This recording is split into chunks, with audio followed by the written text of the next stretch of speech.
때 자신의 왕좌에 앉으십시오. 우리 고백합니다. 주님 감사합니다. 나는 그리스도 예수를 내 삶의 주인으로 받아들이고 고백함으로 새로운 피조물로 거듭났습니다. 나는 말씀의 권위를 내 삶의 가장 높은 자리에 두고 언제나 의식하며 즉각 순복하고 또한 내게 유임하신 권세를 사용하여 나의 세상을 선한 왕으로서 통치합니다. 이것이 내가 앉은 왕좌의 근거입니다.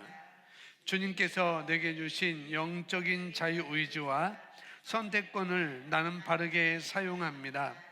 나는 나의 주님 앞에 충성된 종으로 서기 위해 그리스도의 몸 가운데 내가 속한 권위의 흐름을 명확히 인식합니다.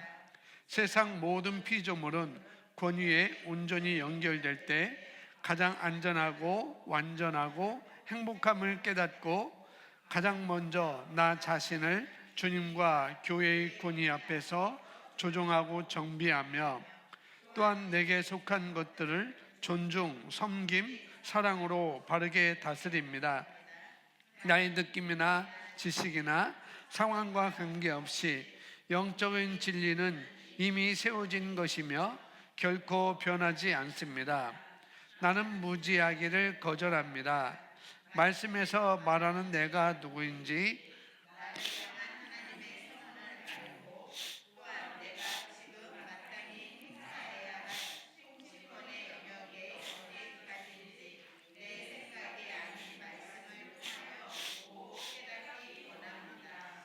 나는 왕으로서 바른 생각과 바른 말로 나의 세상을 조종하고 온전히 다스릴 뿐 아니라 또한 제사장으로서 사람들에게 하나님의 사랑을 나타내는 축복자이자 그들을 하나님께 연결하는 영혼 구원자입니다.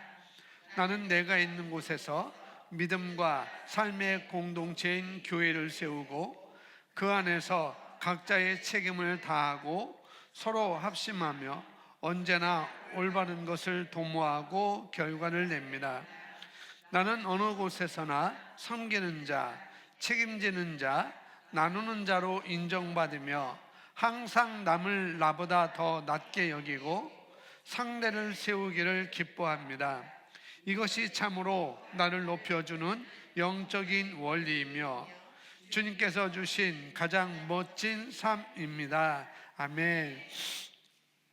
오늘은 지난 어제 화요일자 말씀의 실제하고 오늘자 말씀의 실제를 연이어서 보겠습니다. 12월 우리 말씀의 실제를 여러분 다 보고 있는데 12월은 거의 영혼 구원에 대해서 이 복음을 전하는 것에 대해서 크리스 목사님이 많이 지면을 많이 사용을 하고 있는 것을 여러분이 느낄 것이고 그만큼 마지막 때가 가까웠다는 것들도 이렇게 크리스 목사님은 그 영상을 통해서 말씀을 해주고 지금 번역기 돌리면서 제가 듣고 있는데 마지막 시대가 너무나 가까웠다. 그래서 우리가 복음을 더 빨리 전해야 되는 그런 시대 속에 긴박감, 시급성 속에 우리가 살아야 된다라는 그런 메시지를 또 많이 전해주고 있고 또 말씀의 실제에도 그렇게 말하고 있습니다. 자, 9일자 어제 복음의 긴급성, 그 다음에 오늘 모든 플랫폼을 사용해서 복음을 전하는 그런 기회로 삼아라라고 말하고 있고 또 내일자도 역시 지금은 추수할 때입니다라고 굉장히 계속 연이어서 영혼 구원에 대해서 복음 전파에 대해서 말씀을 하고 있는데 오늘 어제 일자 복음의 긴급성이라는 제목입니다. 우리는 주님이 반드시 곧 오신다는 그런 우리가 사실을 끊임없이 우리가 의식을 해야 되는 것이죠. 그래서 복음의 긴급성도 중요한 것이고 그래서 주님의 재림을 기다리는 사람으로서 우리가 모든 일 열심을 해야 되는 것이고 또 복음을 전하는 일도 게을러서는 안 된다라는 그런 것들을 우리가 볼 수가 있습니다. 요한복음 9장 4절 말씀 우리 같이 읽어보겠습니다. 때가 아직 낮음에 나를 보내신 이의 일을 우리가 하여야 하리라. 밤이 오리니 그때는 아무도 일할 수 없느니라. 아멘. 자, 시간은 우리가 가진 가장 귀중한 자원 중에 하나이며 이 시대는 당신이 우리가 그 시간을 현명하게 사용할 것을 요구합니다. 예수님은 이것을 아셨습니다. 예수님은 낮 동안 아버지의 일을 해야 한다고 말씀하시며 시대의 긴급성과 우리가 받은 시간이 짧음을 드러내셨습니다. 우리에게 시간이 주어졌다는 것, 그리고 그 시간은 우리에게 가장 귀중한 자원 중에 하나라는 것, 이 시대에 이 시간을 우리가 어떻게 활용하며 살 것인가라는 그런 내용들을 말씀을 해주고 있습니다. 우리가 지금 가지고 있는 복음을 자유롭게 전할 기회가 사라질 때가 올 것입니다. 지금 우리가 자유롭게 다니는 문이 언젠가 닫힐 수도 있습니다. 그렇기 때문에 우리는 긴급성을 가지고 복음을 전해야 합니다. 지금 그리스도의 구원의 빛으로 당신의 세상에 영향을 미치십시오.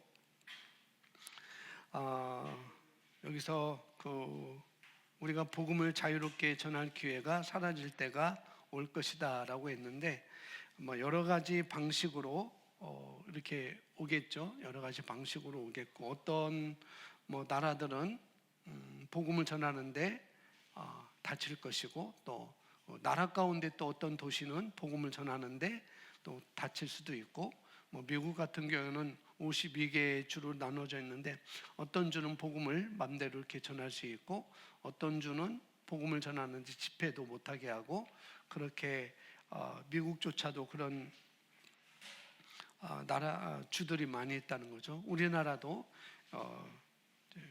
보면은 그런 것들을 우리가 볼 수 있는데, 어떤 나라에서든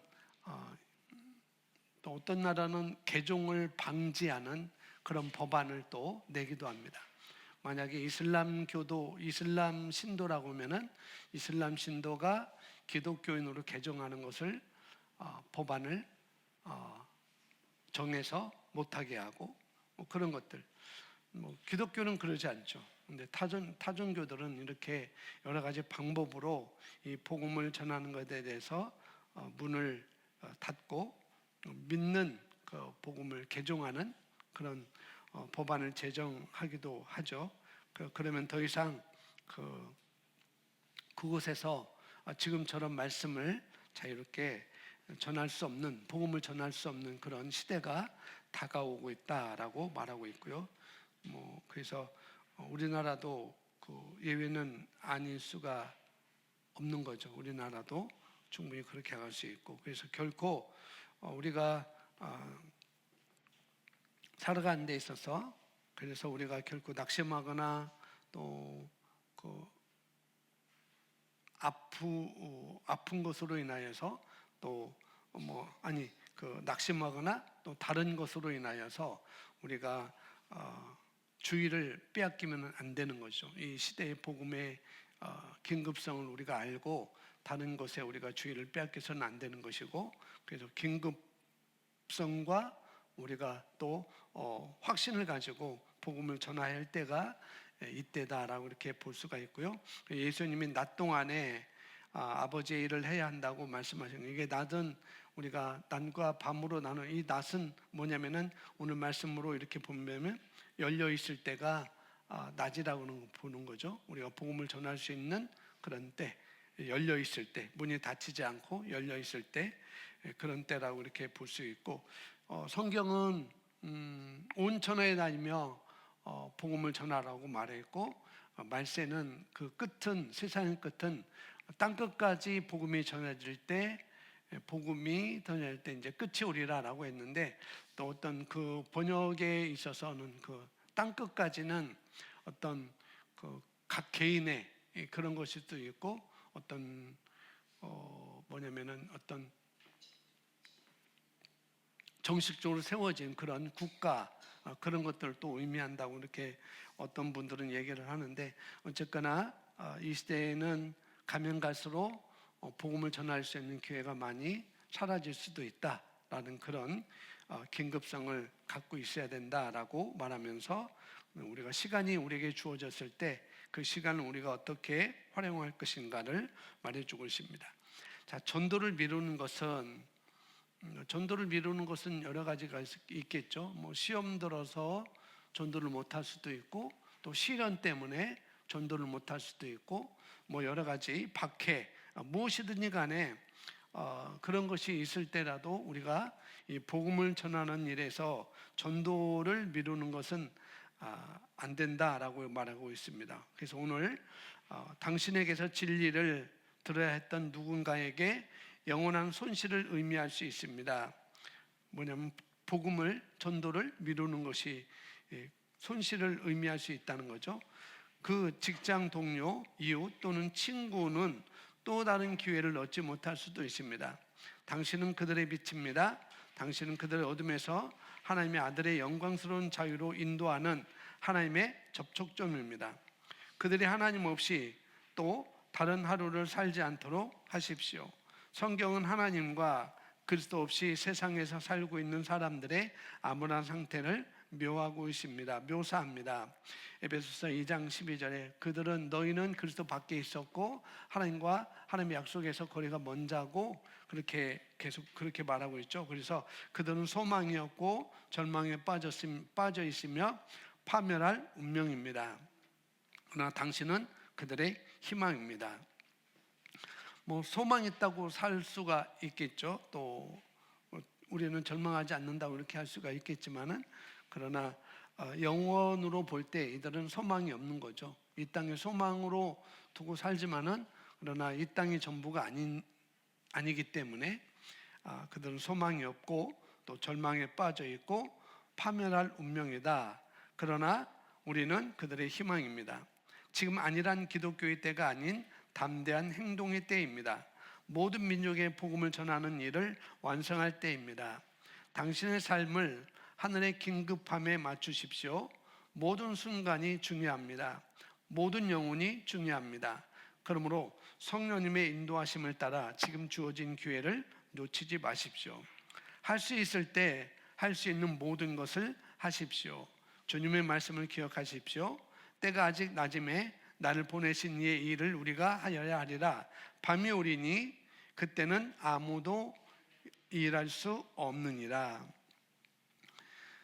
밤이 다가오고 있지만 우리는 지금 빛나며 하나님의 진리를 선포하고 죄인들을 의로 돌이키고 있습니다.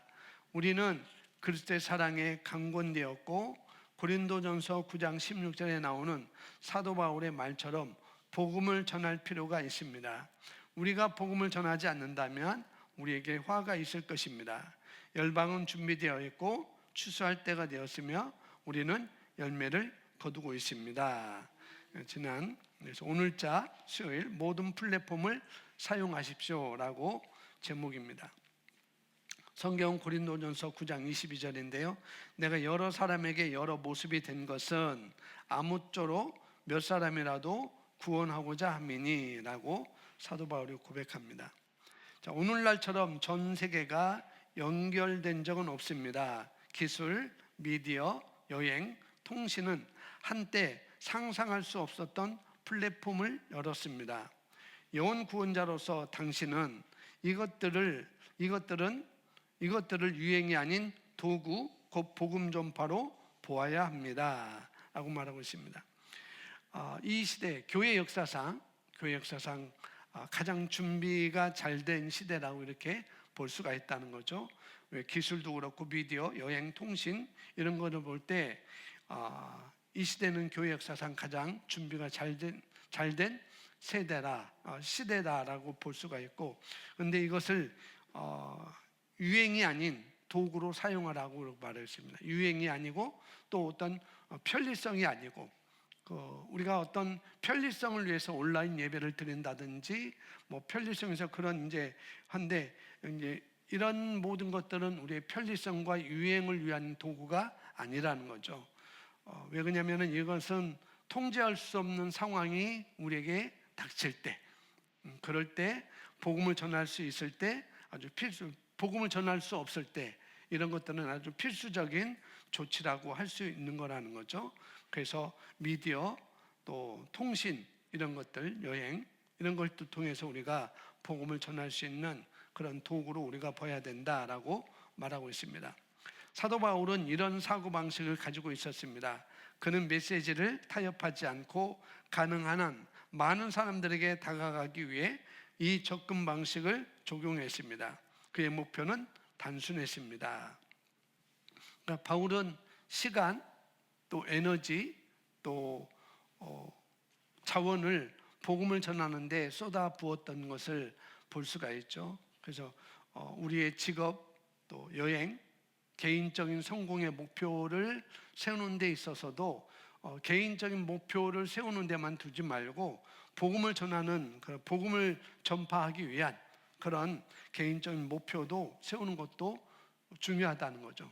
그래서 사도 바울은 여행을 가고 직업을 갖고 여러 할 때 그런 사고방식을 가졌다는, 그런 접근 방식을 가졌다는 거죠. 자기가 천막을 짓는 그런 기술을 갖고 있었는데, 천막을 만드는 그런 기술을 갖고 있었는데, 또 그들과 접촉점을 갖기 위해서 직접 그 천막을 짓는 곳에 가서, 짓는 곳에 가서 그들을 만나고 또 그들과 복음을 전하는 그런 일을 했던 것처럼, 역시 우리를 또 여전히 우리의 직업, 또 우리가 여행을 간다든지 무엇을 한다든지 개인적인 성공을 위한, 개인적인 행복을 위한 그런 목표를 세우는 것도 좋지만은, 우리가 복음을 전하기 위한 그런 기회도 세우는 것도, 목표를 세우는 것도 중요하다라고 이렇게 볼 수가 있는 것이죠.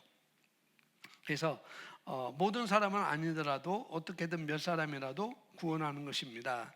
오늘날의 수단에는 소셜미디어, 블로그, 문자메시지, 팟캐스트, 이메일, 라디오, 텔레비전이 포함됩니다. 이제 당신의 목소리는 이러한 플랫폼을 통해 당신의 발보다 더 빨리 전달될 수 있습니다. 그리스도의 구원의 메시지를 전하기 위해 이러한 수단들을 사용하십시오라고 이제 크리스 목사님이 말을 하고 있는데요. 우리가 할 수 있는 것을 통해서 복음을 이렇게 전하는 것이 중요하다는 거죠. 제가 계속 매일을 못하지만은 시편을 읽으면서 그 시편에 나타난 하나님은 어떤 분인가, 그것을 또 계속 올리고 있는데 지금 129편까지 올리고 있어요. 그래서 시편에 나타난 그 시편 1편에 나타난 하나님은 어떤 분인가, 그래서 또 큰 제목이 들어가고 거기에 대한 성경 구절 들어가고, 그러면 그 다음에 하나님은 그 하나님 나에게 어떻게 하셨는가, 그래서 성경을 보면서 하나님께서 우리에게 하신 일을 또 기록하고, 그런데 나는 어떻게 사는가, 그렇게 우리에게 주어졌음에도 불구하고, 그렇게 우리에게 주셨음에도 불구하고 나는 이 시대에 지금 어떻게 살아가고 있는가, 그런 돌아보는 시간을 하고, 그 다음에 생각을 새롭게 하기 해가지고, 그렇다면 생각을 어떻게 새롭게 해야 되고, 그 말씀에 비추어서 그렇게 하고, 그 다음에 기도, 고백 이렇게 올리고 있는데, 뭐 많은 사람이 보진 않아요. 많은 사람 보지 않고, 뭐 딱딱하니까, 성경이니까. 그런데 뭐 많은 사람 보지 않고, 뭐 믿는 사람들, 또 같은 방향과 목적을 갖고 있는 사람들이 이렇게 보기도 하고, 또 어떤 사람이 이제 천주교인인데 자기가 교회를 천주교 성당을 안 나가고 있는데 어떤 불편한 그런 관계 때문에 성당을 안 나가고 있는데, 제 시편 내용을 보면서 이제 성당이 아니고 교회를 나가고 싶다라는 그런 댓글을 달아서, 그래서 잘 선택하셨다고 이렇게 말하고, 이제 계속 말씀을 보시면서 좋은 교회를 선택하셔서 교회 나가기를, 예수님 영접하고 교회 나가기를 권면합니다라고 이렇게 말씀을 댓글을 올렸습니다. 이제 그런 기회도 또 되는 거죠. 뭐 많은, 여기서 말하는 것처럼 많은 사람이 아니더라도, 모든 사람이 아니더라도 뭐 몇 사람이라도 그렇게 구원을 얻는 것, 이것이 바로 오늘 우리가 하는 모든 플랫폼을 사용해서 그렇게 할 수 있다라고 이렇게 말을 하고 있습니다. 그래서 말씀 구절 하나, 짧은 설교 영상 하나, 예언이나 말씀이 할 수 있는 일은 과소평가하지 마십시오. 말씀의 실제를 디지털 형식으로 나누십시오. 사람들이 볼 수 있는 곳 어디든지 말씀의 실제를 계시하십시오. 성령님께서 당신의 노력에 생명을 불어넣으시고 당신이 완전히 알 수 없는 방식으로 사람들의 마음에 다가가십시오. 말씀 한 구절 하나, 말씀 구절 하나, 짧은 설교 영상 하나, 예언이나 말씀이 할 수 있는 일을 과소평가하지 말라라고 말하고 있죠. 그래서 로마서 1장 16절에 말하고 있는 그 복음은 그 모든 사람이 구원을 받을 만한 하나님의 능력이 된다라고 말하고 있으니까 짧은 구절 한 말씀도 그것이 복음이라면은 모든 사람이 구원을 얻을 만한 그런 능력이 있기 때문에 우리가 그런 것도 지인들에게 말씀의 실제를 캡처해서 보내주는 것, 또 여러분이 일티지하면서 느꼈던 것, 그런 것들을 캡처해서 보내주는 것, 또 여러 가지가 있겠죠. 여러 가지 우리가 할 수 있는 것들을 하면 된다라고 이렇게 보시면 되겠습니다. 자, 이 교회 시대의 마지막 순간에 우리는 온 세상에 복음을 전파하는 일을 완수해야 합니다. 하나님께서 당신의 손에 주신 모든 플랫폼을 활용하십시오. 의도적이고 창의적이며 꾸준히 그 일을 하십시오. 당신의 은사, 재능, 영향력을 사용하여 영혼들을 구원하십시오 라고 이렇게 말을 하고 있습니다. 그리고 내 일자는 지금이 추수할 때입니다 라고 계속 영혼 구원에 대해서 말을 하고 있습니다. 자, 고백을 이틀치를 제가 해놨는데 고백 있습니다. 함께 고백하겠습니다. 나는 복음의 긴급성을 인식하고 신속하게 행동합니다.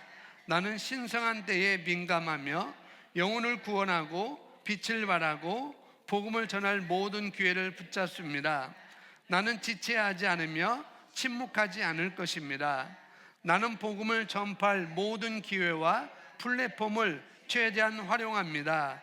나는 그리스도를 위해 사람들에게 다가가는 데 있어 지혜롭고 창의적이며 효과적입니다. 나의 증거를 통해 날마다 많은 사람들이 구원받고 있습니다. 할렐루야, 아멘.